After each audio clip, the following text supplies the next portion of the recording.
قسمت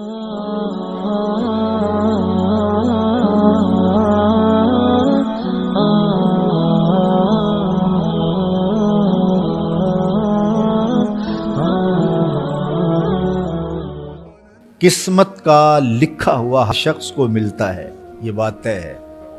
مجھے اور آپ کو وہی مل رہا ہے جو ہماری قسمت میں لکھا ہے، اس سے ایک حبہ بھی، ایک دانہ بھی کم نہیں ملے گا اور ایک زیادہ نہیں ملے گا۔ صحیح حدیث ہے، بخاری کی دیگر کتب حدیث میں موجود ہے، جب بچہ شکم مادر میں 120 دن کا ہوتا ہے تو 4 ماہ کا جب بچہ شکم مادر میں ہوتا ہے تو اس کی روح پھونکی جاتی ہے، تو فرشتہ آ کے اس کی عمر بھی لکھ جاتا ہے، اس کا شقی و سعید ہونا بھی لکھ جاتا ہے اور اس کا رزق بھی لکھ جاتا ہے۔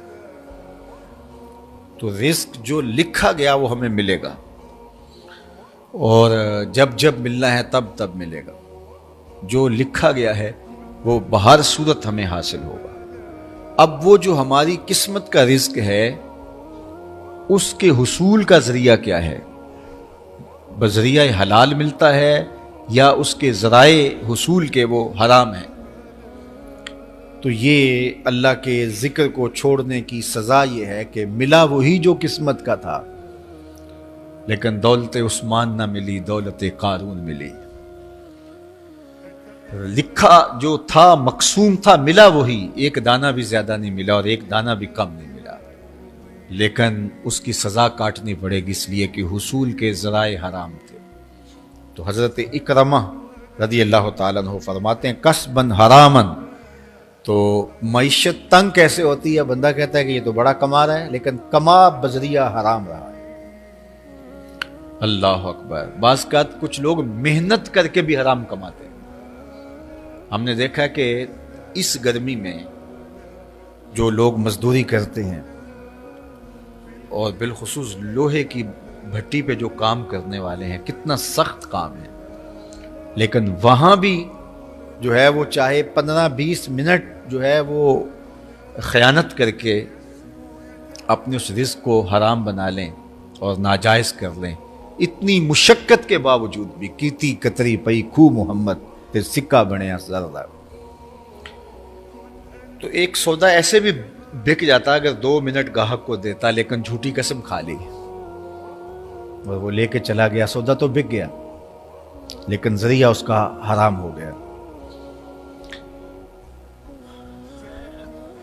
یہ ذرا دیکھیے، جھوٹی قسم کھانے والے کو اللہ نظر رحمت سے بھی نہیں دیکھے،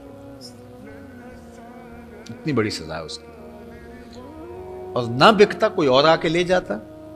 جو قسمت میں لکھا ہے وہ تو آپ کا ہر صورت میں ہوگا، لیکن کچھ لوگوں کو اللہ کے ذکر کو چھوڑنے کا نتیجہ یہ ملتا ہے کہ پھر وہ ان کے ذرائع آمدنی جو ہوتے ہیں، محنت کے باوجود بھی کسب حرام ہو جاتا ہے کسی نہ کسی وجہ سے۔ کئی لوگ دودھ اکٹھا کرتے رہتے ہیں، آخر میں ایک قطرہ پیشاب کا ڈال دیتے ہیں۔ سادہ مثال آپ کے سامنے رکھوں، کتنی محنت سے وہ کیا تھا، تو اپنی ساری محنت کو ضائع کر دیتے اور حرام کا ٹانکا لگا دیتے، ایک قطرے سے وہ سارا ضائع کر بیٹھتے۔ تو یہ اللہ کے ذکر سے منہ موڑنے کا نتیجہ ہے۔ جب تمہارے دل اللہ کی یاد سے خالی ہو جائیں گے، تمہاری زندگیوں میں قرآن نہیں ہوگا، تمہاری زندگیوں کے اندر اسلام کے اجالے نہیں ہوں گے، تو پھر نتیجہ کیا ہوگا کہ معیشت دنک کیا ہے؟ کسبن حرامن۔ دوسرا معنی کہ تنگ زندگی، تلخ زندگی، جو حضرت عبداللہ ابن عباس سے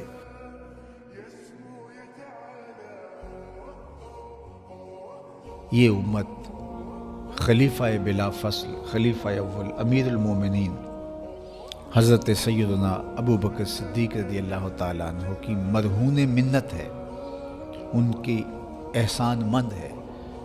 اقبال نے کہا تھا امن الناس بر مولائے ما، کلیم اول سینائے ما، ہستی او کشت ملت راچوں ابر، ثانی اسنین و غار و بدر و قبر۔ کہتے ہیں کہ وہ شخص جس نے ہمارے آقا و مولا پہ سب سے زیادہ احسانات کیے، اور میرے آقا کریم نے ارشاد فرمایا میرے اوپر جس نے بھی کوئی نیکی کی میں اس کا بدلہ چکا دیا دنیا پر ہی، لیکن ایک ابو بکر ایسے ہیں جن کی نیکیوں کا بدلہ قیامت کے دن رب ہی چکائے گا۔ یہ حضور علیہ السلام نے ارشاد فرمایا۔ اور پھر فرمایا ما نفعنی مال احد قط، ما نفعنی مال ابی بکر، مجھے کسی کے مال نے اتنا نفع نہیں دیا جتنا ابو بکر کے مال نے نفع دیا۔ اپنا سب کچھ حضور کی راہوں میں نچھاور کر دیا، مال پیش کیا، جان پیش کی، اولاد پیش کی، وقت دیا، ایک ایک سانس حضور کے نام کر دی۔ کہتے ہیں حضور علیہ السلام کا سایہ نہیں تھا، لیکن ابو بکر رضی اللہ تعالیٰ عنہ سایہ بن کے حضور کے ساتھ رہے، سائے کی طرح حضور کے ساتھ رہے، بدر کے ساتھی، حضر کے ساتھی، سفر کے ساتھی، غار کے ساتھی، حد ہو گئی مزار کے ساتھی۔ اللہ اکبر۔ ایک دن حضور ایسے نکل رہے ہیں مسجد نبوی سے تو کوئی لوگ داخل ہو رہے تھے، تو حضور کے دائیں ہاتھ میں ابو بکر کا ہاتھ تھا، بائیں میں حضرت عمر کا ہاتھ تھا۔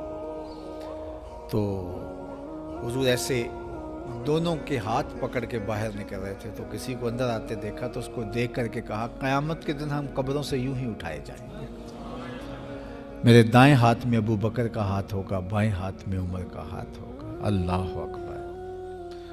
سیدہ کہول اہل الجنہ، جنت کے بوڑھوں کا سردار کہا، ابو بکر فی الجنہ، جنت کی بشارت دی۔ عشرہ مبشرہ میں سے پہلا نام حضرت ابو بکر رضی اللہ تعالیٰ عنہ کا۔ فرمایا میرے دو وزیر آسمان پہ ہیں، دو وزیر زمین پہ ہیں۔ آسمان پہ میرے دو وزیروں کا نام جبرائیل و میکائیل ہے، اور زمین پہ اوپر میرے دو جو وزیر ہیں، ایک کا نام ابو بکر ہے، ایک کا نام عمر ہے۔ تو کیا شان ہے حضرت ابو بکر صدیق رضی اللہ تعالیٰ۔ ہر نبی کا صحابی عظمتوں کے معراج پہ ہے، لیکن جو شان حضور کے اس جاں نثار کو دی گئی ہے، اللہ اکبر۔ قرآن نے بھی کہا نا وَثَانِيَ اثْنَيْنِ إِذْ هُمَا فِي الْغَارِ، اللہ اکبر، دو میں سے دوسرا، اللہ اکبر، جب وہ غار میں تھے، دو میں سے دوسرا۔ اس لفظ کی خوبصورتی ملاحظہ کیجئے، دو میں سے دوسرا۔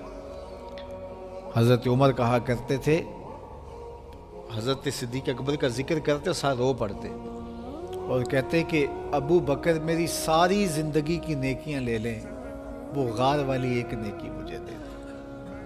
ساری نیکیاں زندگی کی ابو بکر لے لیں، ایک نیکی غار والی مجھے دے دیں۔ تو ان کی ساری نیکیاں ایک طرف اور ابو بکر کی ایک نیکی ایک طرف۔ اور حضرت عمر کہا کرتے تھے کاش میں ابو بکر کے سینے کا بال ہی ہوتا۔ کوئی کم شان ہے؟ یہ حضرت عمر کہہ رہے ہیں، یہ عمر جس کے بارے میں میرے حضور علیہ السلام نے فرمایا کہ میرے بعد اگر نبوت کا دروازہ بند نہ ہوا ہوتا، میرے بعد اگر کسی نے نبی ہونا ہوتا تو وہ عمر ہوتا۔ اتنی شانوں کے مالک۔ ان الشیطان یفر من ظل عمر، شیطان عمر کے سائے کو دیکھ کے بھاگ جاتا ہے۔ وہ عمر کہہ رہے ہیں کاش میں ابو بکر کے سینے پر لگا ہوا بال ہی ہوتا۔ یہ شان ہے، یہ عظمت ہے۔ سارے حضور کے صحابی عظمتوں کے معراج پر، لیکن ان کی شان ہی وکری۔ کسی پنجاب شاعر نے کہا کہ سارے یار نبی دے سونے، نہیں کوئی اینا یاراں ورگا، نہ کوئی ہویا نہ کوئی ہوسی، اینا جان نثاراں ورگا، نہ اس دھرتی پیدا کیتا، اینا یاراں ورگا، اعظم شان صدیق کی دساں اکو یار ہزاراں ورگا۔ وہ عظمتوں کی کس معراج پہ امن الناس بر مولائے ماں، کلیم اول سینائے ماں، ہستی او کشت ملت راچو ابر، ثانی سنینو غارو بدر و قبر۔ بدر کے بھی ساتھی، قبر کے بھی ساتھی، مزار کے بھی ساتھی، غار کے بھی ساتھی، اور اسلام کی کھیتی کے لیے ابر بہار کی طرح برسے اور سیراب کر گئے، اور اس امت کے لیے انہوں نے جو کام کیا وہ انہی کا مقصود